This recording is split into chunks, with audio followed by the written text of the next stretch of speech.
Bonjour, j'espère que vous allez bien. Aujourd'hui, on va avancer dans la série analyse fréquentielle.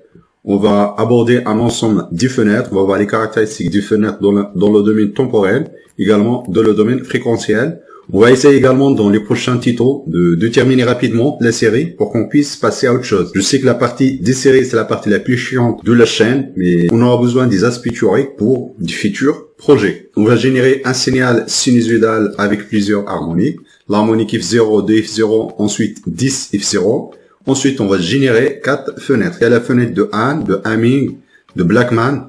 Également, on va définir ici la fenêtre gaussien. Ensuite, on va définir le sigma. Dans un premier temps, on va commencer un sigma égal à Tmax divisé par 4. Et la valeur moyenne, c'était divisé par 2. Voilà, on va afficher les 4 fenêtres. Donc là, qu'on voit ici, ça c'est l'allure temporelle des 4 fenêtres. On voit la ressemblance entre les fenêtres. On voit que les fenêtres au milieu de l'intervalle égale à 1. En revanche, au début d'acquisition et à la fin de l'acquisition, donc les problèmes, ça se trouve souvent au moment lorsqu'on va faire l'échantillonnage au début de la fenêtre et à la fin. La valeur de la fenêtre est envers 0. Autrement dit, ici, on va adoucir les échantillons qui se trouvent au début et à la fin de la fenêtre. Donc là, on va ajuster un petit peu les paramètres de la forme gaussien. Donc c'est celui-là. Donc c'est la première fenêtre. Donc on va juste changer le sigma ici, au lieu de mettre Tmax divisé par 4, on va mettre Tmax divisé par 5. Voilà, donc là c'est la fenêtre gaussien. Donc là on voit que la fenêtre gaussien, ça s'approche des autres fenêtres. On va passer à la présentation fréquentielle d'un signal fenêtré. Avant de passer à la suite, on va utiliser un nombre fractionnel de périodes. Tout à l'heure c'était 10 fois le t0. Ici on va ajouter le 1 tiers pour avoir une valeur qui est fractionnelle. Autrement dit, on va avoir 10 périodes plus 1 tiers de la période. Et ça va nous permettre de voir la qualité de fenêtrage. Faire le fenêtrage signal S de t, c'est juste une multiplication pour A' de S de t fois H de I. Ensuite, on va calculer la FFT du signal fenêtré. Également, à la fin, on va afficher le signal temporel fenêtré, également sa présentation fréquentielle. En violet, c'est le signal brut. Les autres signaux, c'est le signal fenêtré. On voit que le signal temporel est atténué au début et à la fin de l'intervalle. En revanche, au milieu de la fenêtre, on voit une restitution parfaite du signal. Et ça, c'est la présentation fréquentielle du signal fenêtré.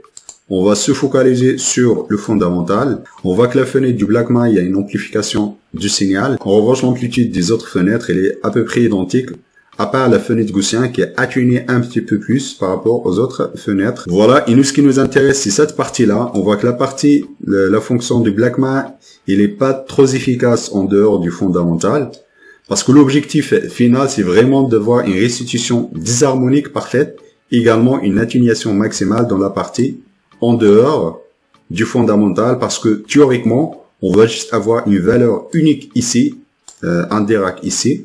Ensuite, on va obtenir 0 ici. Autrement dit, on va obtenir une valeur en début égale à moins l'infini.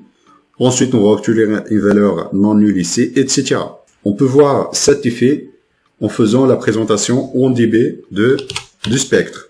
Donc, on va faire 20 fois le log de 10 dans l'amplitude du signal pour obtenir un spectre en puissance en dB. Voilà, donc ça, c'est le spectre en dB. On voit que le Blackman n'est pas terrible en dehors des harmoniques. Donc, en revanche, la fenêtre gaussien, c'est une fenêtre qui est très efficace au niveau d'atténuation.